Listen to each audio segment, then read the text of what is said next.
welcome back to my channel. Today guys, I'm making banga soup. So I wanted to take you along with me, going to the market, shopping for my ingredients, and then going back home to cook. I hope you enjoy these kind of videos. If you do, please click the like button and subscribe so that you get notified when I upload a video. Enjoy!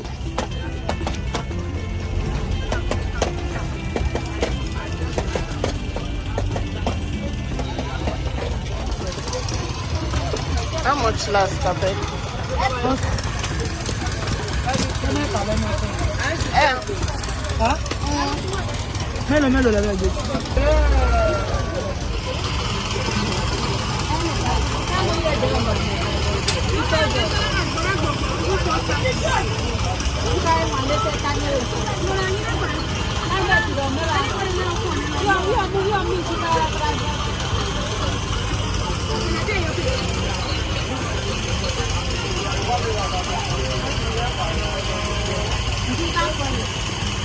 $500 now.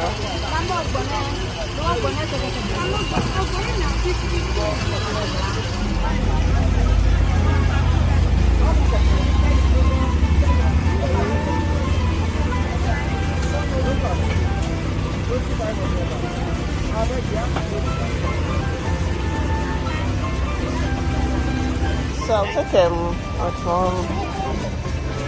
I'll take 4. I want to give it to somebody. Why are you looking at me?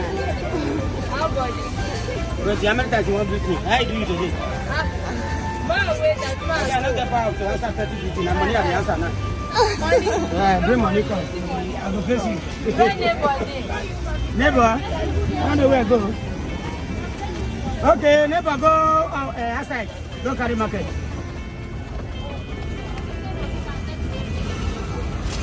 Thank you. Okay. How much is one? 50. Then where's the one? Battery is okay. What's the other one, Uncle? 50, also. Okay. How many? Shit's rigorous. How many?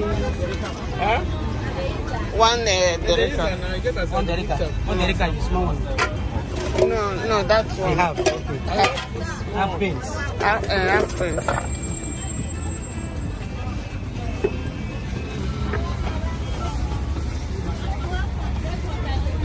Where that stick for the bangana? There is.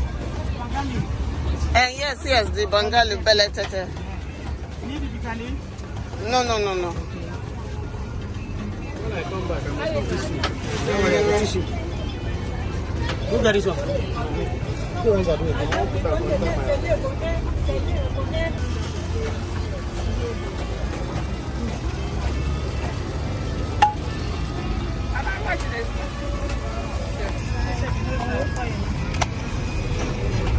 Thank you. These are the ingredients I'll be using. I'll be using some prawns. These are periwinkles. They're really nice in banga soup. And these are the spices for banga. They have different names. You can go to the market and just ask banga spices and they'll give it to you. These 3 are very important. So we have the banga stick and the other spices, and then we have the dried vegetable, and then we also have crayfish. We're going to blend that. I also have big crayfish. I really like this. And then we have yellow pepper. We'll blend it. We have our banga, which is our palm nut.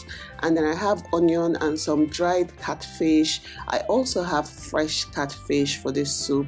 And then we have starch and pre-made banga spices. I like to add it to my spices because it contains more of the banga spices than what I have available. Now I'm just going to put the banga in a pot, pour water in it and allow it to boil. While it's boiling, I'm going to blend my spices. These spices you can use fresh or you can buy the pre-made ones. I'm just showing you how I use the fresh ones. You just put it in the blender with your pepper, crayfish, whatever you want to add, and then you blend it. It is very aromatic and the aroma just makes me very, very happy. So we're going to blend all of that and then set it aside.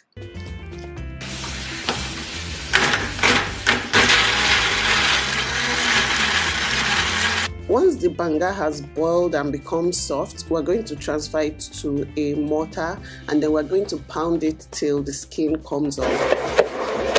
If you don't want to go through this long process of pounding your banga by yourself, there are some people on social media, on Instagram, that sell pre-made like banga paste. You can do that as well.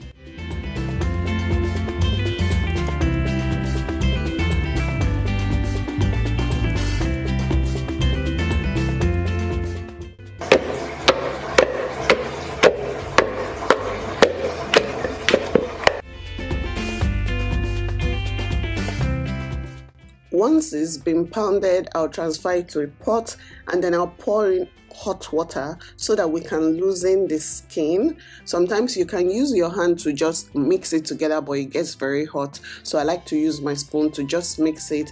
And what you're trying to do is to take out the pulp from the palm nuts. That's what you're trying to do. So make sure the water you use is not too much so that you don't have too much liquid, because at the end of the day you are going to boil this till it boils down. So I'm just using my spoon here to just kind of mix it together so that some of those juices will come out and then we can drain it. Banga soup is one of those meals we eat frequently in my house because I love it so much. It is always in rotation in my food timetable, always. And if you don't have a food timetable, you need to get one now. If you haven't made one for yourself, I have one that you can download. The link will be in the description box. I use a sieve to drain, and I do this process about 2 times. Once I've done draining or sieving it through the sieve, I just put it in a pot and allow it to stay for a bit so that it can collect some of the sediments at the bottom. So you should be careful not to pour in everything so that, you know, the things at the bottom don't get into your pot. It can taste like sand even though it is not sand, it's just like sediments from the palm nuts. Once that is done, I transfer it to the cooking pot and allow it to cook till it boils down and thickens. Now I'm going to add my blended spice mix and then I'm going to put my fish.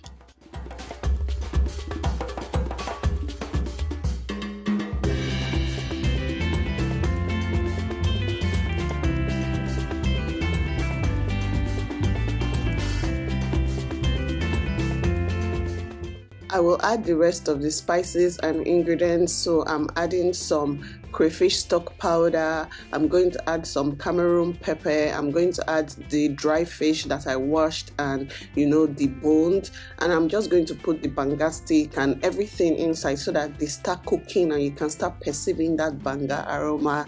You guys, I was really craving banga soup. After watching the coronation of the Olu of Warri, I was like, see, I have to be in Warri right now, mentally or somehow. So I had to go and make this banga happen for myself. Now I'm adding the dried vegetables called vegetarian. I'm going to write the names of these spices on the screen so that you can see them and so that you can know what you're asking for when you get to the market. Okay, so I'm just adding a bit of water to loosen the soup, and as you can see, palm oil is floating to the top already. It is looking very beautiful. This is how you know your banga is ready. I'm just going to add some dry pepper, cover and allow to just simmer. We've gotten to like the end, but now it's time for me to make my starch. You put the starch in a pot. People always say, is this the starch for making clothes? It's the same starch, you guys. So you're just going to try to dissolve the starch in water, and I like to use a non-stick pan because it makes it easier to move around. And once I've dissolved it, we're going to add a bit of palm oil. But let's go back to our pot of banga soup. As you can see, it is ready to eat, but I'm going to put the finishing touch, which is adding my periwinkle. It doesn't need to cook too long. I'm also going to add the shrimp, the prawns that I want to add, and then I'll turn off the heat and just allow it to simmer.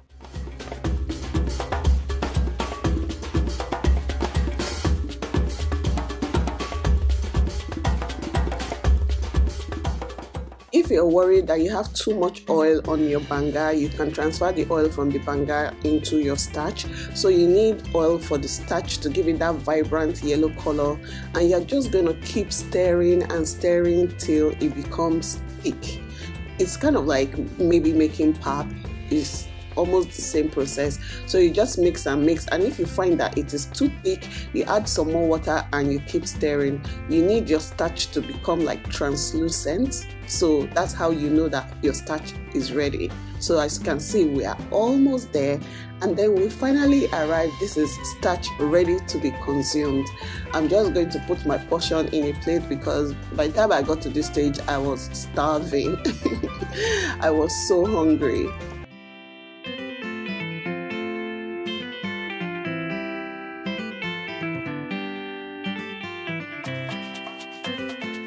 The texture of my banga soup is a bit loose, and this is intentional because after we warm and we serve per person, we like to use our clay pot. So I use the clay pot to thicken the soup, and if you want to add like extra ingredients like shrimp and maybe something else, you can add it at this stage. It thickens the soup and it gives it a very, very unique flavor. I served my portion, and this is just how I like it. I was so hungry, you guys. By the time I got to this stage, I was like, see, nobody should disturb me. But of course, Tiara was there to say, Mommy, give me.